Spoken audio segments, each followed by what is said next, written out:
Tenemos un tema que es muy importante, pero que sobre todo es trascendente para el desarrollo de nuestra vida cristiana, nuestra vida cotidiana y sobre todo la forma en la cual día con día nos vamos preparando camino hacia la eternidad.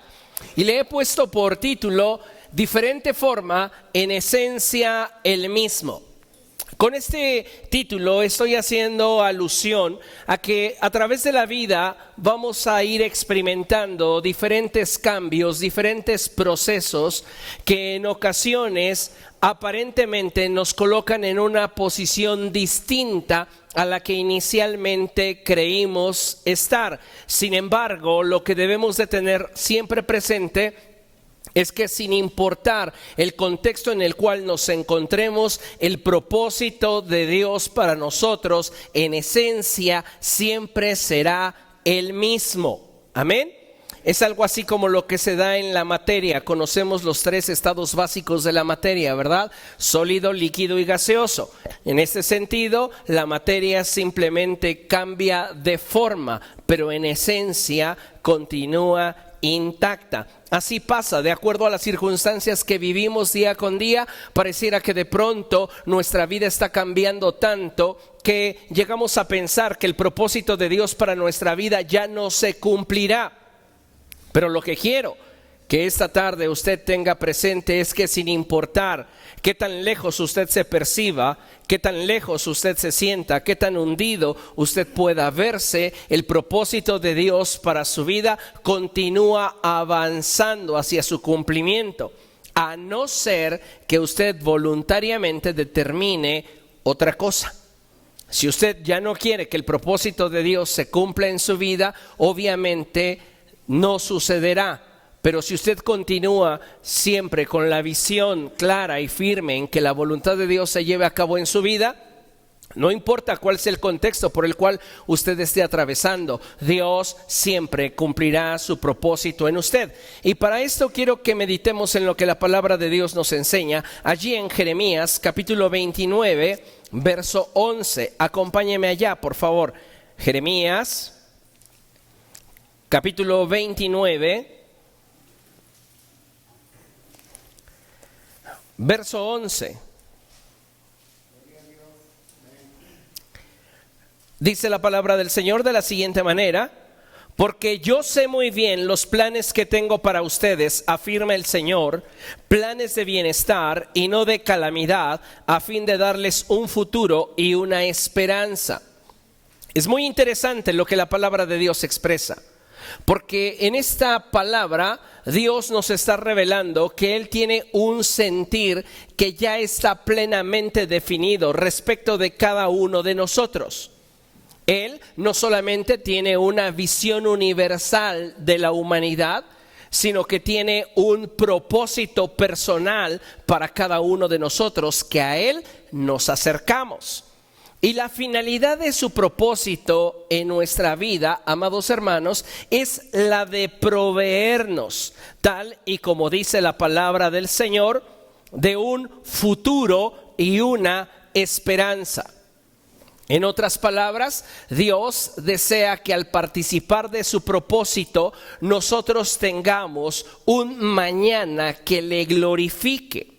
Ahora, es interesante mencionar lo siguiente. Muchos de nosotros llegamos a planificar, planear y establecer de alguna forma lo que para nosotros sería nuestro futuro ideal.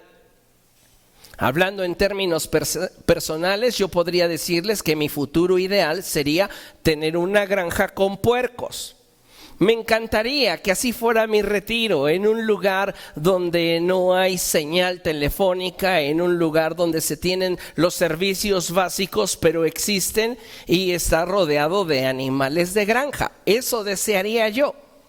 Pero muchas veces lo que planeamos, lo que planificamos y aquello por lo cual trabajamos, de pronto pareciera que cambia radicalmente. El punto y lo que quiero que tenga presente es que aun cuando existan cambios en su vida, si en su corazón está el que Dios cumpla su propósito, este continuará avanzando. Puede ser que su vida cambie de forma, pero el propósito de Dios para usted continúa siendo el mismo. ¿Por qué me atrevo a decir esto? Bueno, pues porque Dios a través de la Escritura nos revela de forma continua que su propósito para nosotros y su amor permanecen de forma constante sobre nuestra vida. Aún cuando en ocasiones la forma en la que lo estamos experimentando y sintiendo sea diferente. A veces vamos a atravesar por procesos en la vida en los cuales pareciera que percibimos a Dios distante, percibimos a Dios lejano. Pero recuerde que este es un problema de percepción, no de posición. Muchas veces estamos percibiendo a Dios distante, percibimos que Dios no está interesado en mis procesos porque lo que estoy viviendo posiblemente es demasiado duro para mí. Pero la realidad es que esa percepción se está fortaleciendo por una emoción equivocada que a la vez está generando un concepto erróneo respecto de la naturaleza de Dios. ¿Cómo puedo salvaguardar mi corazón de esta serie de ideas o de este bombardeo de emociones que pudieran en algún momento hacerme creer o sentir que Dios ya no me ama? La respuesta es muy sencilla: profundizando en una relación con Dios. Si tú profundizas en una relación con Dios, vas a descubrir su corazón. Y entonces el saber que Él te ama dejará de ser un concepto y se convertirá en una convicción. Porque no existe convicción en la vida de un ser humano que no surja de una experiencia. El problema es que muchos de nosotros estamos permitiendo que las circunstancias sean las que determinen la forma en la cual nos percibimos y sentimos respecto de Dios. Dios nos está diciendo en su palabra: yo sé bien cuáles son los pensamientos y los planes que tengo acerca de ustedes. Son planes, son pensamientos de bien, porque quiero que participen del propósito que anticipadamente determiné para cada uno de ustedes. Pero para que ustedes experimenten plenitud en ese transitar hacia el cumplimiento de mi voluntad en su vida, ustedes necesitan tener una experiencia tan íntima conmigo que puedan no solo saber que los amo, sino sentir que los amo, ya no de una forma universal, sino de una forma particular. El problema de muchos cristianos hoy es que han limitado su existencia cristiana en razón de esta teoría, en razón de esta información, en razón de este concepto del amor universal de Dios. Y no han profundizado lo suficiente como para llevar esa expresión o esa idea a un nivel profundo e íntimo donde ya no es el amor universal de Dios, sino es el amor personal de Dios. Necesitamos, en otras palabras, profundizar a tal grado en nuestra relación con Dios que podamos sentir el amor que Dios tiene por cada uno de nosotros de forma individual. Ya no me interesa si Dios ama a todo el mundo, porque es algo que la palabra de Dios revela. Lo único que me interesa es día con día descubrir que tanto Él me ama a mí y disfrutar de ese amor. Eso es lo que nos va a permitir poder atravesar por los procesos duros en nuestra vida, sabiendo que la intención de Dios para con cada uno de nosotros no ha cambiado. Porque el problema de los seres humanos radica en que si alguien cambia su actitud para contigo, tú sientes o crees que su afecto íntimo ha cambiado también. Pero en el caso de Dios no sucede así, porque aunque yo esté atravesando por circunstancias adversas y difíciles, el sentir de Dios para conmigo es constante, porque Él me ama de forma incondicional. ¿Entiende esto? Ahora, usted necesita avanzar en el desarrollo de su vida cristiana hasta que esto sea una realidad en su corazón. Usted tiene que descubrir que Dios le ama de forma incondicional. De hecho, la Biblia confirma esa verdad diciéndonos: mas Dios muestra su amor para con nosotros en esto, en que siendo imperfectos, en que siendo incapaces, en que estando incompletos, en que siendo personas que no tienen la solvencia para poderlo sorprender, Cristo murió por nosotros. Y esto, amados hermanos, es la garantía que debería día con día impulsarnos a buscar profundizar más en esa relación donde yo voy a descubrir a un Dios que es amor. Amén. Y entonces mi relación con Él ya no está basada en lo que he escuchado o en lo que he leído o en lo que terceros han dicho. Mi relación con Dios ahora está fundamentada en la experiencia. Y es lo que necesitamos, consolidar esa experiencia del amor de Dios en nuestro corazón al punto en el cual no solo lo sepa, sino que lo pueda sentir, no como un amor universal, sino más bien como un amor personal. El punto aquí es qué tan amado por Dios te sientes. Muchos seres humanos están esforzándose por ganarse el afecto de Dios. Y sabe, tú no puedes hacer nada para que Dios te ame más de lo que ya te ama.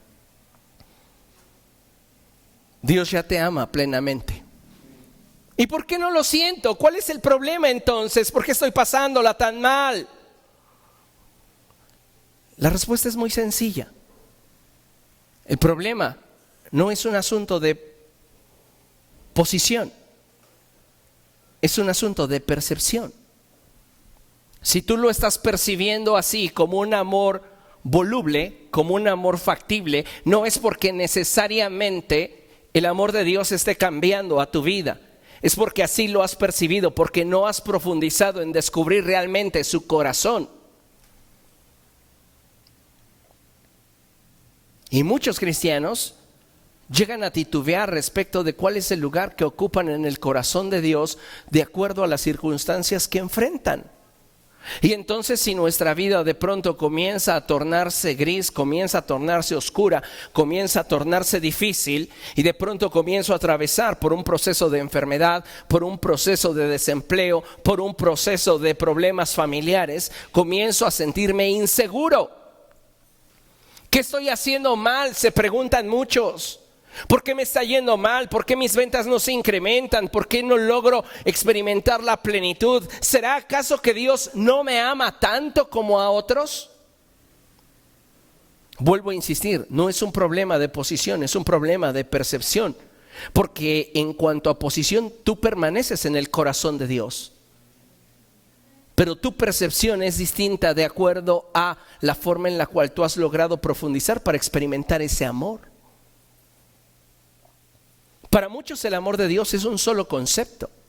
Y eso es lo más triste. Porque entonces cuando nosotros atravesamos por ese valle de las lágrimas, no tenemos la solvencia para mantenernos estables. Y comenzamos a titubear y buscar refugiarnos en aquello que pudiera darnos un poco de estabilidad, alejándonos del propósito de Dios. Necesitamos entender, amados hermanos, que el amor de Dios es inmenso.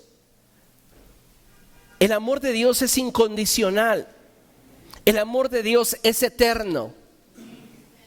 Y solamente a través de el obtener una experiencia con este amor es que podremos crecer en dependencia y fe.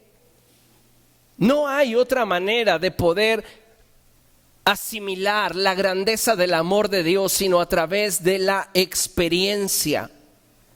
No importa cuánto puedas decir que sabes acerca del amor de Dios, no importa cuánto puedas decir que conoces acerca del amor de Dios, te puedo asegurar que nada se compara con la certeza que se derrama sobre aquel corazón que está dispuesto a experimentar el amor de Dios. Y cuando experimentas el amor de Dios, es imposible que no lo sientas. Y esto que estás sintiendo se convierte en una convicción que te mantendrá estable en tus peores momentos, en tus peores crisis. ¿Por qué? Porque sabes que Dios te ama.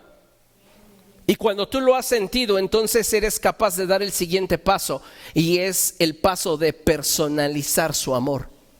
Ya no es el amor por todo el mundo, ya no es el amor por la iglesia, ya no es el amor por las personas que están a mi lado, es el amor de Dios por mí. Y es en este punto en el que el amor de Dios, como ya mencioné, deja de ser un amor universal y se convierte en un amor personal. Y es hacia donde todos nosotros deberíamos aspirar, movernos y crecer.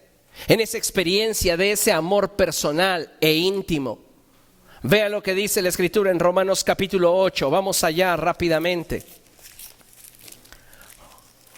Romanos capítulo 8, versos del 35 en adelante.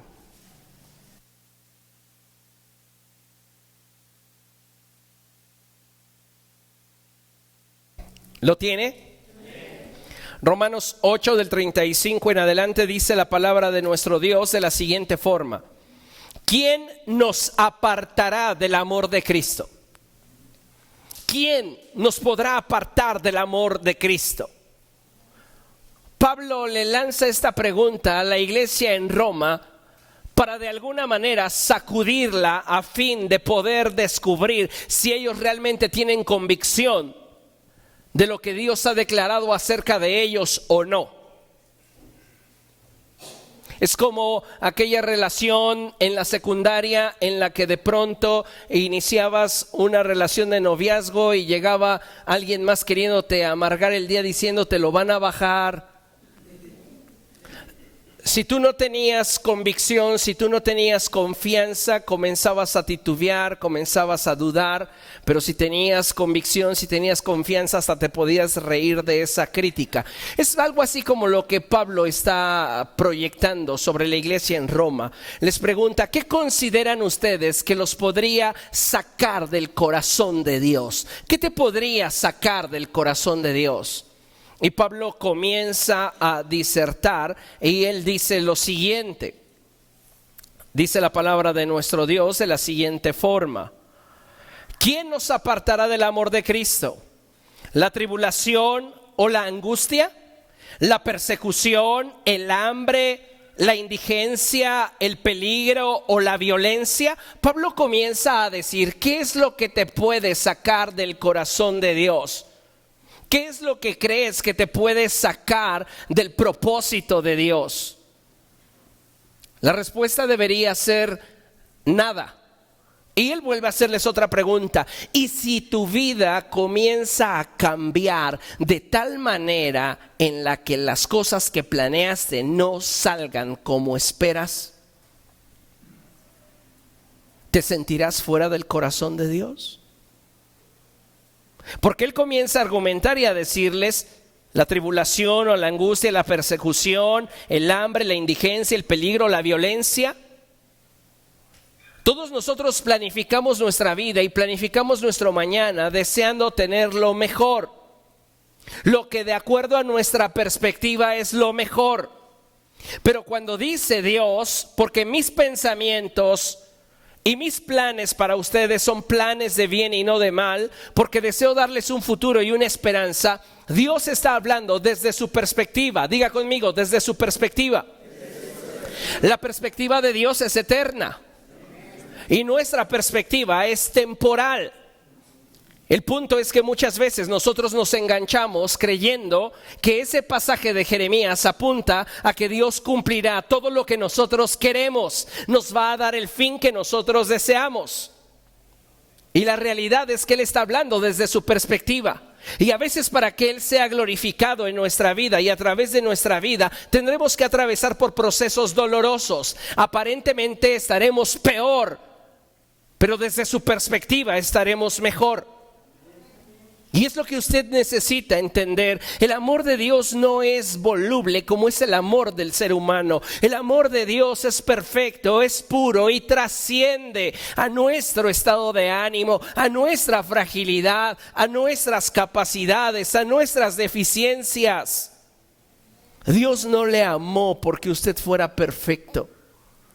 Le amó simplemente porque Él así lo determinó. Y es en este entendimiento, es en esta experiencia que la iglesia debe de saberse amada por Dios. No importa si de pronto nos llega la tribulación, la angustia, la persecución, el hambre, el peligro, la violencia, la desnudez. No importa si de pronto nos vemos desprotegidos y solos.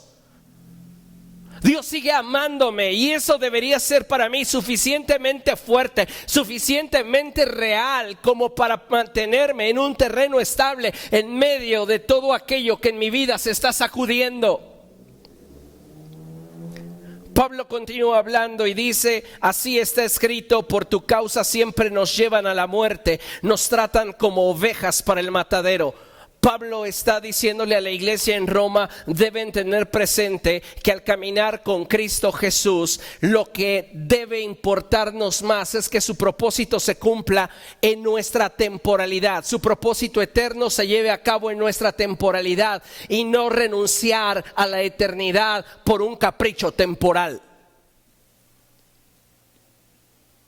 El problema es que muchos de nosotros tenemos tan puesta nuestra mirada en las cosas de la tierra que nos hemos olvidado de voltear o dirigir nuestra mirada a las cosas de arriba, donde está Cristo sentado a la diestra de Dios.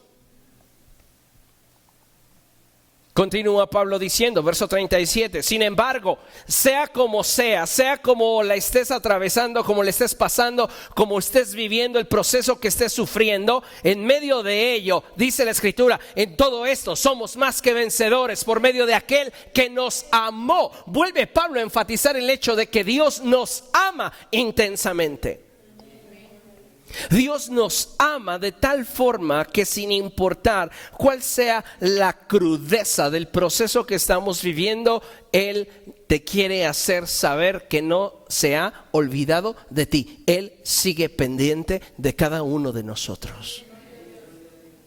El punto aquí es cómo lo estás percibiendo. Es que si Dios me ama, debería de ser todo en mi vida perfecto. Y si el propósito que finalmente le habrá de glorificar implica que lo que tú quieres y como tú lo quieres no sea, ¿qué harás?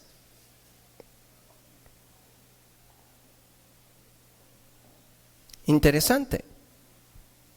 Porque todos nosotros estamos idealizando y proyectando sobre un futuro que queremos, que humanamente deseamos. Pero muchas veces vamos a darnos cuenta cómo si queremos cumplir con el propósito de Dios, va a haber situaciones que van a dolernos, circunstancias que atravesarlas e intentar superarlas nos van a dejar una huella en el corazón. Pero aún en medio de todo eso, debemos de sabernos amados y victoriosos. Amén. Fíjese lo que dice la palabra del Señor, verso 38. Pues estoy convencido, diga conmigo, convencido.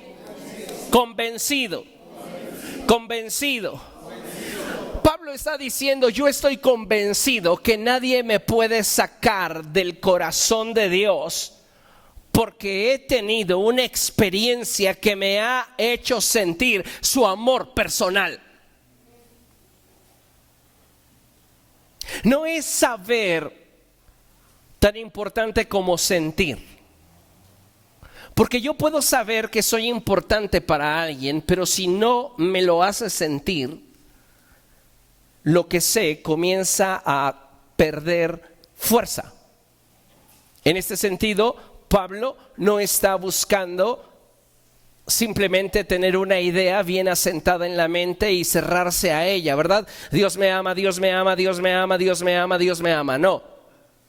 Está profundizando en una relación con Dios a tal grado que el amor que Dios siente por Pablo es revelado a su corazón y sustentado en una experiencia.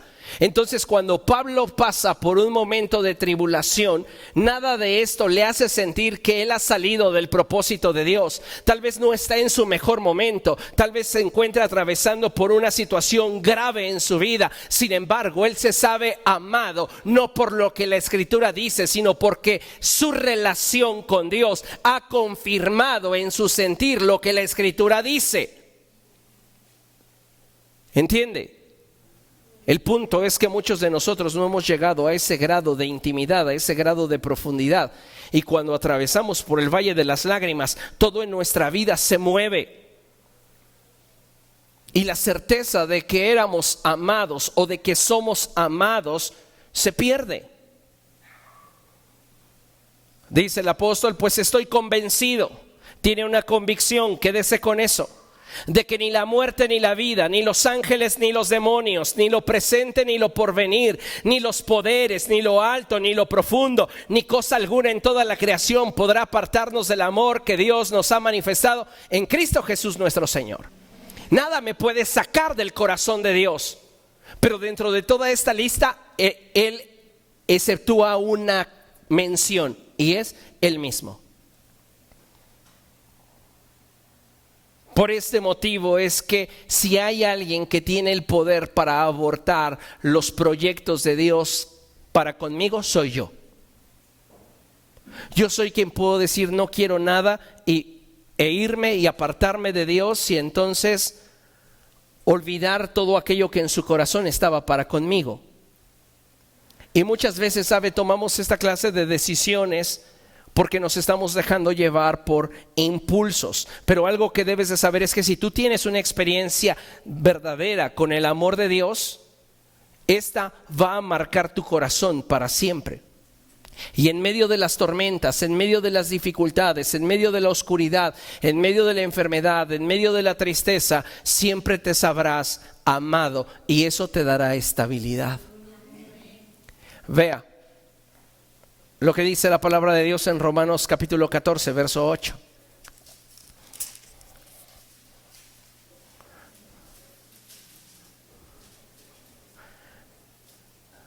Dice la palabra de Dios de la siguiente manera: si vivimos, para el Señor vivimos, y si morimos, para el Señor morimos.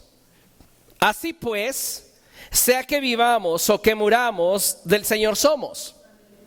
En una versión extendida de este pasaje, lo que deberíamos entender es que lo que más importa en la vida es que el propósito que Dios determinó para cada uno de nosotros, ese plan que Él tiene claro en su mente y en su corazón, con el cual Él busca darnos un futuro y una esperanza, es lo más valioso en lo cual deberíamos invertirnos. Nuestra vida se resume en buscar agradar a Dios y participar de aquello que en su corazón está para cada uno de nosotros. Porque debo de saber que sea mi final, vida o muerte, estoy en su propósito.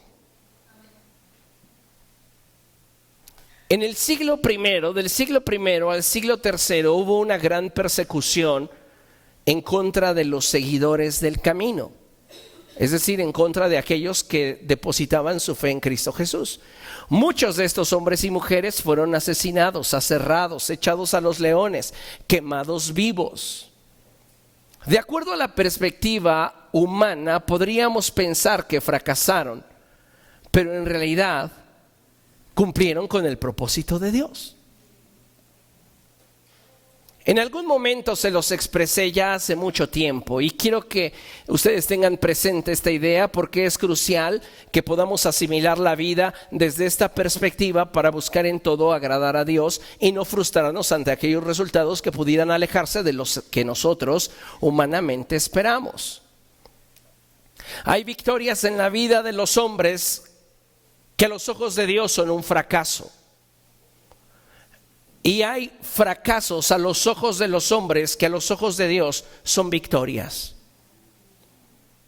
En este sentido, todo tiene que ver con el propósito que perseguimos. Pero si nosotros queremos enfocarnos en dicho propósito y alcanzarlo, necesitamos tener una convicción bien firme dentro de nosotros que haya tocado nuestro corazón y nuestro espíritu. No puedes transitar por el propósito de Dios teniendo como único recurso una idea en tu mente. Y las convicciones, debes saber que siempre surgen de experiencias y emociones que nos logran marcar.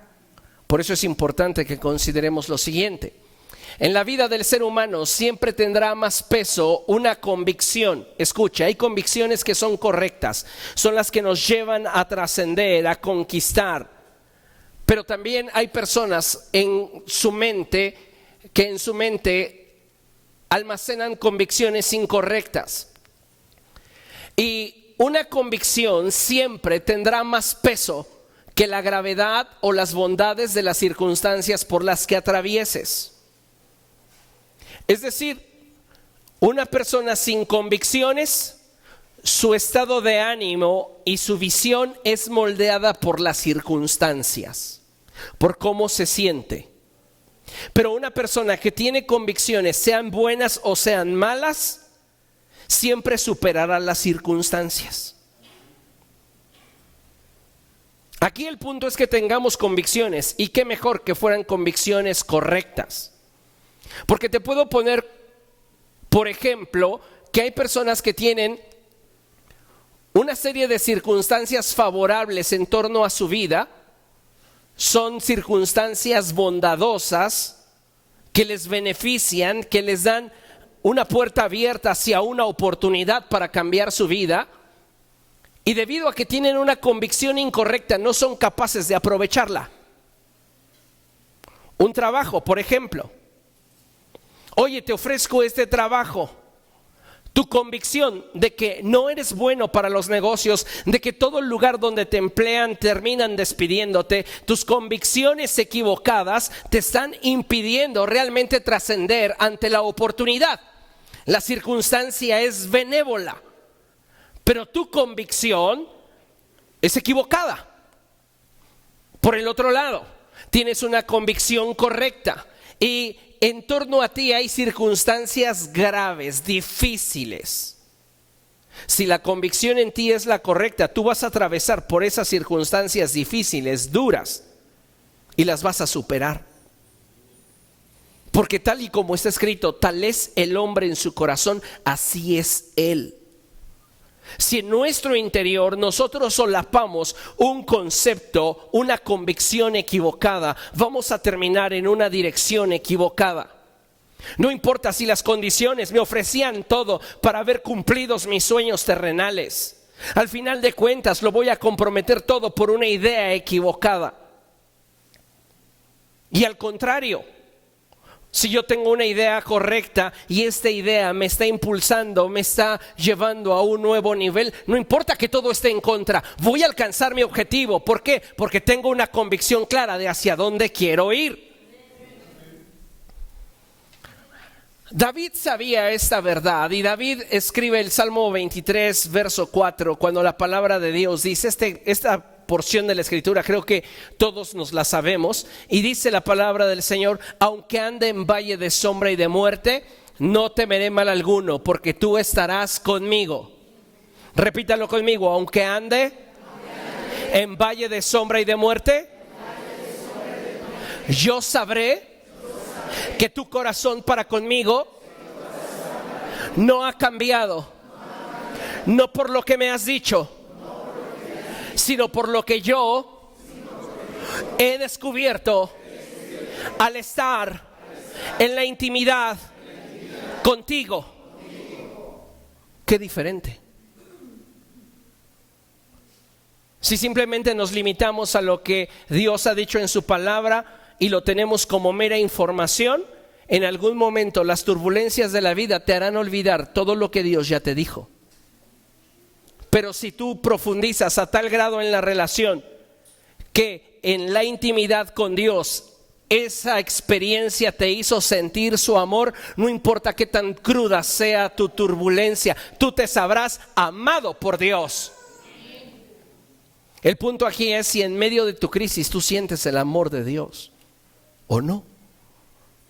Volvemos a la premisa.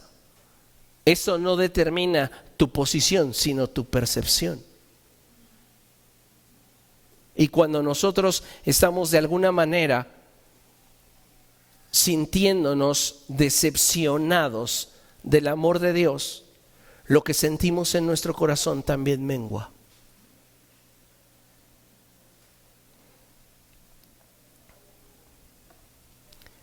Necesitamos hacernos de conceptos correctos que generen convicciones correctas, pero que hayan surgido no de una emoción, sino de una experiencia que haya provocado en nosotros un sentimiento verdadero. Yo recuerdo mis primeros años en Cristo Y recuerdo que tenía unos amigos que eran testigos de Jehová. Y constantemente se armaba el debate. No, pues es que el Espíritu Santo no es Dios, el Espíritu Santo es la fuerza activa de Dios, dicen los testigos de Jehová. Al final de tanta discusión teológica, yo simplemente les terminaba diciendo: mira, tú no puedes venir a decirme nada sobre alguien a quien yo he experimentado.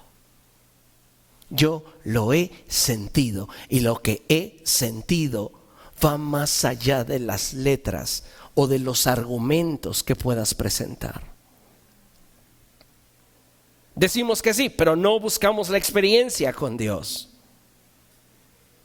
Y mientras que no tengamos una experiencia con Dios que genere en nuestro corazón convicción, estamos igual de frágiles que al principio.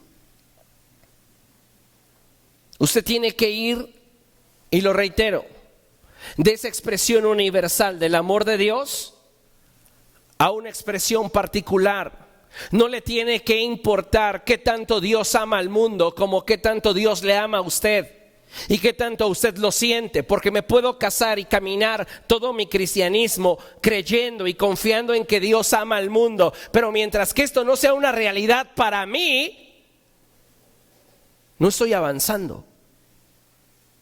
¿Qué es lo que me va a mantener firme en los momentos de soledad? Lo que sentí estando en la intimidad con Dios. Y el problema es que algunos de nosotros estamos ya tan desconectados de Dios que no lo estamos sintiendo más. Y llegamos a creer y a pensar que su propósito para nuestra vida ya no se va a cumplir, cuando en realidad su corazón sigue latiendo por ti. Necesitamos entonces darnos cuenta, de acuerdo a lo que el salmista está expresando, que aunque yo ande en valle de sombra y de muerte, no debo de temer mal alguno, porque Él está a mi lado. Su corazón para conmigo no ha cambiado. ¿Qué me lo dice? Las circunstancias no puedo permitir que las circunstancias hablen a mi vida. Las circunstancias son engañosas, porque las circunstancias hoy te dicen algo y mañana te dicen otra cosa. Tampoco puedo permitir que el que hable a mi corazón, a mi mente, sea mi corazón, porque mi corazón hoy siente una cosa y mañana siente otra. ¿Qué es lo que debo de permitir que hable a mi corazón? Solamente aquello que en la intimidad Dios haya revelado de corazón a corazón y se haya convertido en una convicción dentro de mí.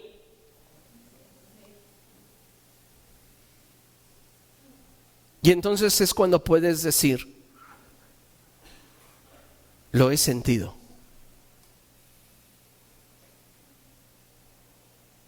¿Comprende?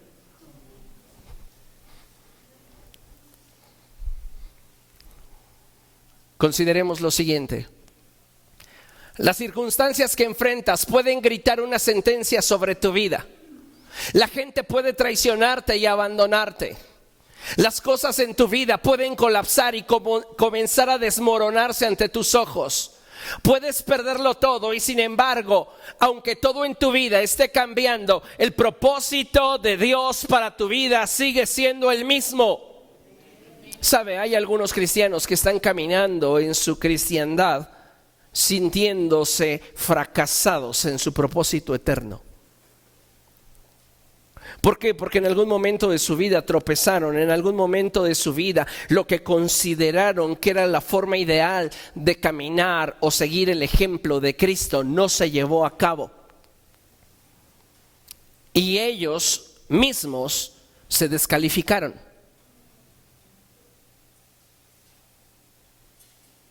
Pero Dios jamás se los dijo. Y se acercan con temor, con incertidumbre. ¿Y sabe qué generó todo eso? Su concepto,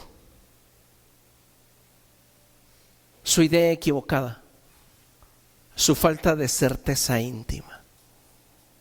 Si hubieran tenido certeza íntima, entonces sabrían que a pesar de que cometieron errores, a pesar de que abandonaron el plan inicial que tenían, Dios sigue teniendo el control y Dios sigue amándoles y con un propósito vigente para sus vidas. Tal vez la forma en la que lo vas a experimentar sea distinta, pero eso no significa que Dios te ha sacado de su corazón. ¿Comprende? Entonces, cuando en nuestros procesos aprendemos a dejar que Dios obre, amados hermanos, todo está en orden, aunque aparentemente no sea así. Vea conmigo lo que dice la palabra de Dios. Vamos a Génesis capítulo 37. Meditamos rápidamente sobre la vida de José. Génesis 37. Hay algunos aspectos muy interesantes en la vida de José que me gustaría ir destacando, algunos que tienen que ver con lo que estamos analizando hoy. Y dice la palabra del Señor así. Vamos a hacerlo lo más rápido que se pueda. ¿Está de acuerdo? Génesis 37 dice: Jacob se estableció en la tierra de Canaán, donde su padre había residido como extranjero. Esta es la historia de Jacob y su familia. Cuando José tenía 17 años, apacentaba el rebaño junto a sus hermanos, los hijos de Bilha y de Silpa, que eran concubinas de su padre. El joven José solía informar a su padre de la mala fama que tenían estos hermanos suyos. Israel amaba a José. Me encanta porque cuando el pasaje comienza nos habla de Jacob, pero cuando vincula a este hombre con José ya no le llama Jacob, ahora le llama Israel. ¿Por qué? Por una simple y sencilla razón: los procesos de la vida lo cambiaron, pero solo perfeccionaron su afecto para aquel que lo valía. Ya no estás hablando de Jacob, el que hace trampa, el que miente, el que traiciona. Estás hablando de Israel, el que ha sido bendecido por Dios. Y ese hombre nuevo es el que está vinculado a José. Y dice que él lo ama. Israel amaba a José más que a sus otros hijos porque lo había tenido en su vejez. No solamente considero que el elemento por el cual José era amado por Israel era que Israel lo había tenido en su vejez. Yo creo que el factor más importante y relevante por el cual Israel amaba a José es porque era hijo de la mujer que él verdaderamente amó. ¿Recuerda usted que cuando llega Jacob a la casa de este hombre Labán, comienza a trabajar por Raquel? Y Labán le dice: está bien, trabaja por ella 7 años, sé mi criado 7 años y yo te doy la mano de mi hija. Pasan esos 7 años, Jacob está bien contento, llega la noche de bodas, le llevan a la novia, obviamente de acuerdo a las costumbres está completamente ataviada, y el siguiente día cuando la descubre Jacob, se da cuenta que no es Raquel, es Lea. Y va y le reclama a Labán y le dice: oye, yo trabajé por Raquel y tú me estás entregando a Lea.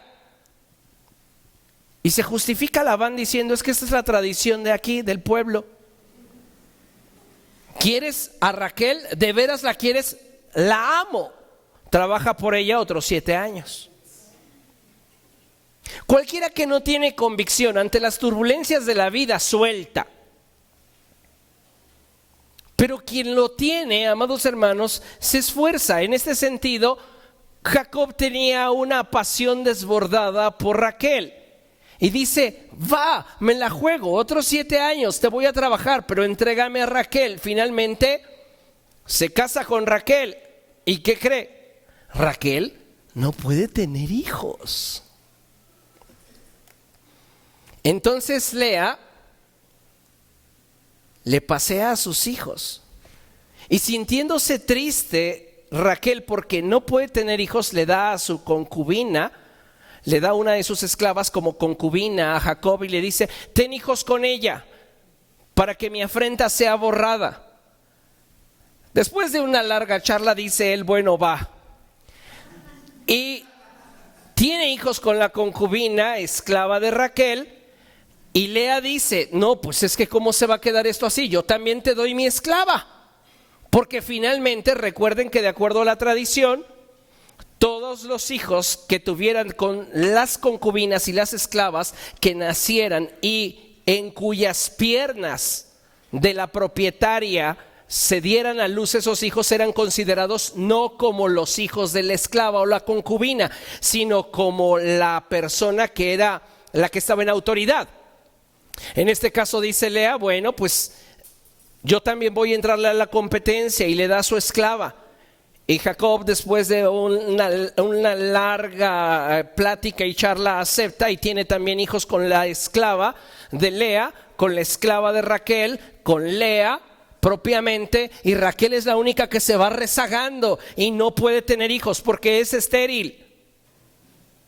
Llega un punto en el cual Raquel, de hecho el jueves en la oración el Espíritu Santo me estaba mostrando esto y le comenté a la iglesia, cómo quisiera que ustedes tuvieran el celo que había en Raquel. Porque Raquel llega a un punto en el cual le dice a Jacob, dame hijos o me muero. Y lamentablemente hoy no hay ese celo en la iglesia. La gente quiere vivir estéril, sin dar fruto para la gloria de Dios. No están desesperados porque Dios a través de ellos pueda hacer algo que beneficie y bendiga a su generación. Pero Raquel estaba plenamente convencida de que era lo que quería. Y en su angustia y en su dolor le dijo a Jacob, dame hijos o me muero. Y Jacob le dice, pues yo no tengo la culpa, mira, tengo un chorro de chamacos, aquí la onda tiene que ver contigo. Y ella lloró amargamente, a tal grado que Dios tuvo de ella misericordia. Y ella tuvo un hijo, al cual le puso por nombre José. ¿Cuánto cree que lo amaría Jacob a este niño? Es el niño de la mujer que él verdaderamente amó. Lo demás en su vida fue circunstancial, pero Raquel, nadie me lo podrá negar, fue intencional. Fue intencional. Así que amaba a José. Y dice la palabra del Señor que lo amaba más que a sus otros hijos. Por eso le mandó que le confeccionaran una túnica especial de mangas largas. En otras traducciones dice que era una túnica de colores. Aquí hay algo interesante. Fíjense. Verso 4, viendo sus hermanos que su padre amaba más a José que a ellos, comenzaron a odiarlo y ni siquiera lo saludaban. ¿Qué es lo que está sucediendo? El amor que siente Israel por José es evidente y le da pruebas de eso, a tal grado que despierta el celo de sus hermanos, porque finalmente ellos nunca habían sido tratados por Israel como José estaba siendo tratado. Pero la cuestión no tenía que ver con una túnica de colores. La cuestión, el trasfondo tenía que ver con lo que ellos sentían en su corazón. Porque ellos, no es que Jacob les dijera, es que yo a ti no te amo tanto. Es como ellos lo sentían. Y como lo que veían les confirmaba lo que sentían. Pero todo partía de una percepción equivocada, porque jamás se sentaron con Jacob a preguntarle, Padre, ¿cuánto me amas? Todas eran conjeturas basadas en sensaciones. Es que yo siento, es que yo creo y es que a mí me parece. Y esos conceptos equivocados, como veíamos anteriormente, se convirtieron en convicciones que solo marcaron una distancia entre el corazón de ellos y el de su padre. Y al ver que José no tenía esas barreras, comenzaron a sentir celos de él. El amor que alcanzas a sentir, el amor que logras descubrir, siempre tendrá el poder de transformarte. Ellos eran así porque no habían tenido la experiencia de poder extraer de Jacob un amor que los conmoviera. Pero la actitud de José es completamente diferente a la de ellos. Tú ves a un chavo que está feliz con la vida. Dice la palabra del Señor en el verso 5 lo siguiente: cierto día José tuvo un sueño y cuando se lo contó a sus hermanos, estos le tuvieron más odio todavía. Pues les dijo: préstenme atención, que les voy a contar lo que he soñado. Resulta que estábamos todos nosotros en el campo atando gavillas. De pronto mi gavilla se levantó y quedó erguida, mientras que las de ustedes se juntaron alrededor de la mía y le hicieron reverencias. O sea, el chavo no solamente está sintiéndose amado por su padre, sino que ese amor que está experimentando le permite percibir la vida de una forma distinta. No es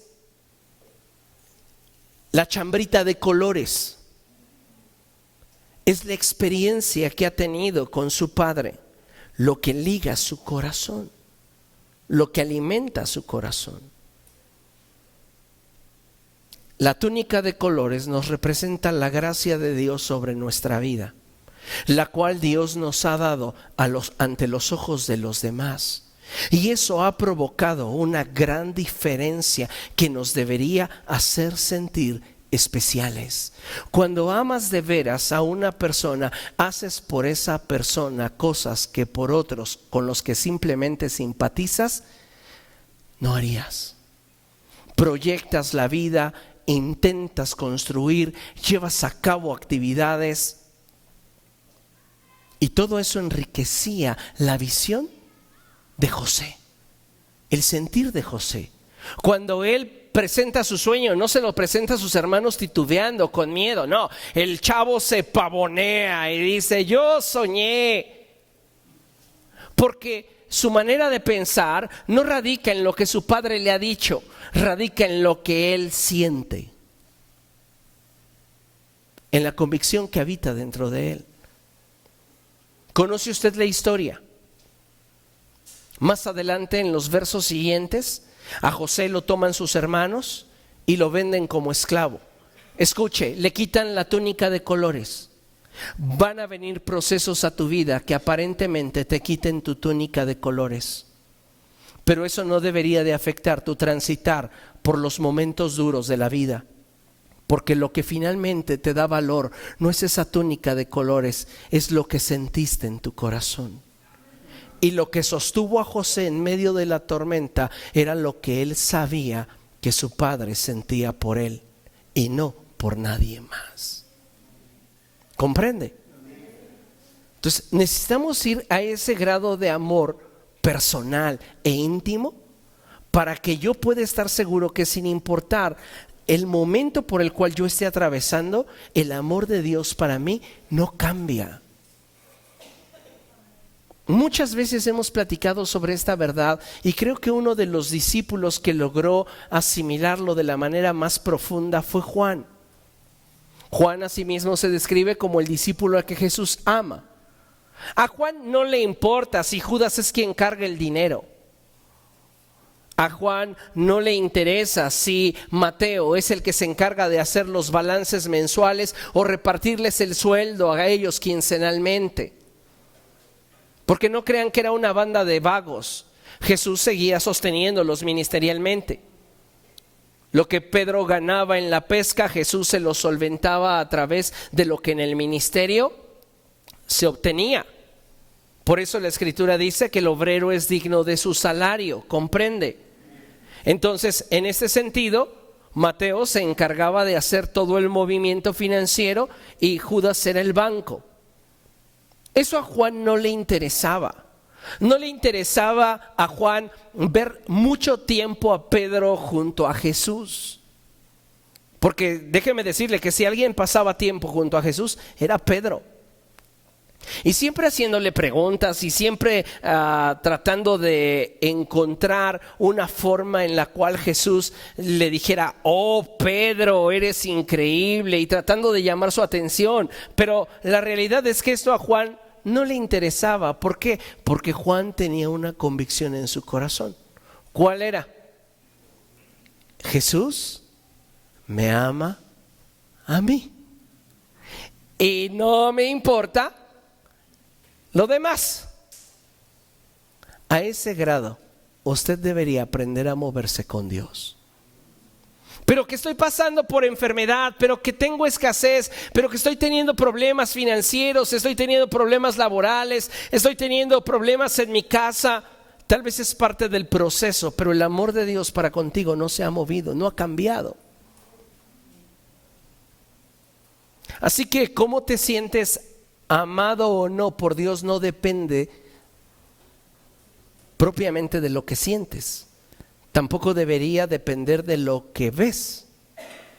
Debería depender única y exclusivamente de lo que al tener intimidad con Dios sientes.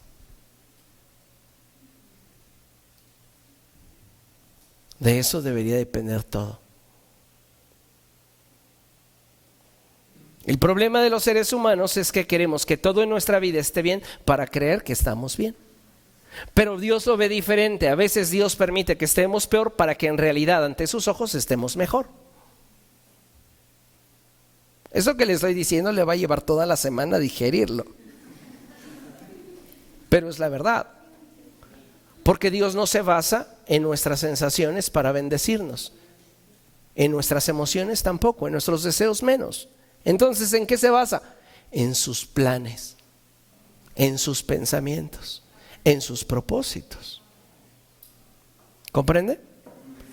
Ahora bien, cuando en nuestros procesos aprendemos a dejar que Dios sea quien forje nuestra identidad y carácter y no las circunstancias, es que podremos atravesar las tormentas confiando.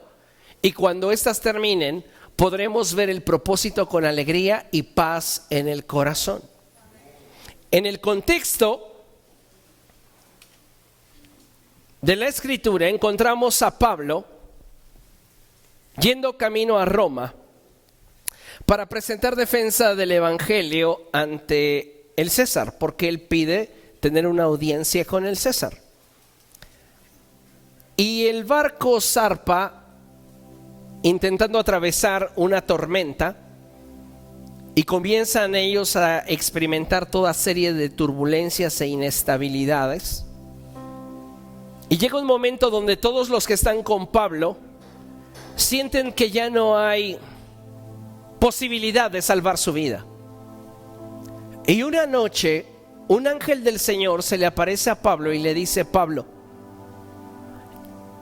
el Señor te manda a decir que no vas a morir.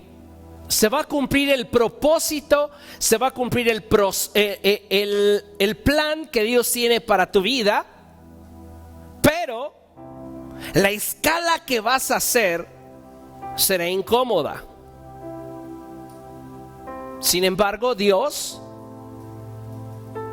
te ha concedido conservar tu vida y la vida de toda la gente que contigo está.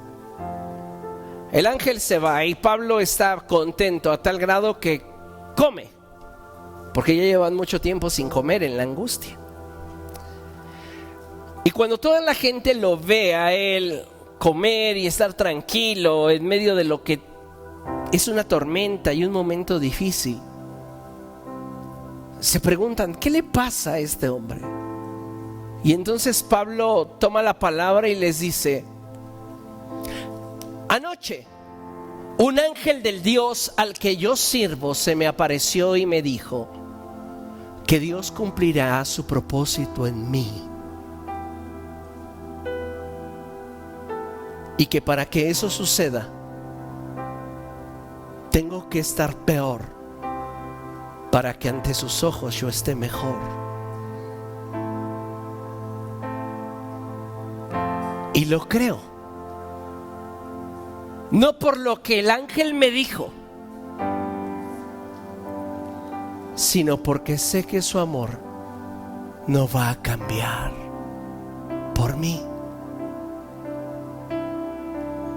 Y sea que yo hubiera podido llegar a Roma en avión, o teletransportarme, o tenga que atravesar por este barco que está a punto de naufragar, sé que su amor por mí no va a cambiar. ¿Qué te lo hace saber, Pablo? Lo que la ley y los salmos dicen? No. Confirmo lo que la ley y los salmos dicen por la experiencia que en la intimidad su amor me ha hecho sentir.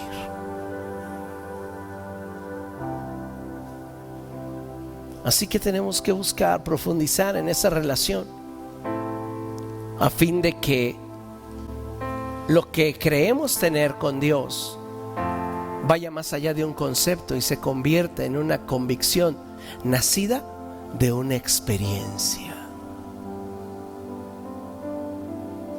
Y si mañana mi muerte se traduce en un acto que glorifique a Dios, habré cumplido con su propósito. Me encanta cuando Pablo dice: yo ya estoy a punto de ser sacrificado. Por lo demás, estoy yo confiando en lo que me espera una vez que abandone este cuerpo. Esa corona de justicia que Dios dará no solamente a mí, sino también a todos aquellos los que aman y esperan su venida. Y Pablo está escribiendo esto momentos antes de que llegue el que finalmente lo habrá de ejecutar y lo habrá de decapitar. Pablo está escribiendo estas palabras: he peleado la buena batalla, he guardado la fe. Cuando escucha: es tiempo, Pablo, comienza a recordar sus experiencias con Jesús desde el camino a Damasco, cuando lo vio por primera vez. Las visiones, las veces que platicaron, las veces que compartieron el corazón, y se va acercando al punto donde sabe que va a morir. Y él no va frustrado, no va con miedo. ¿Sabes qué lo fortalece? Lo que obtuvo en la intimidad. Él me ama, y si debo de morir a manos de ese verdugo, me seguirá amando, porque lo que obtuve de él en la intimidad es mío, y nada ni nadie me podrá sacar de su corazón jamás. ¿Lo entiende? Póngase de pie.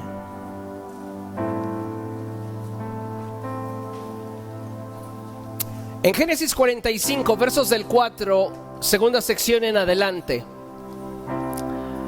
nos habla la escritura del momento en el cual José se revela a sus hermanos. Y me encanta el hecho de que cuando José se revela a sus hermanos, les dice: no son ustedes los culpables de los procesos duros que viví en mi vida. Hoy me doy cuenta que todo obedeció a un propósito más grande. Y lo que me mantuvo firme fueron las experiencias de amor que compartí con mi padre. En la cárcel, difamado, hecho a un lado, olvidado. Le aseguro una cosa: si algo alimentaba el corazón de José, eran los momentos con Israel.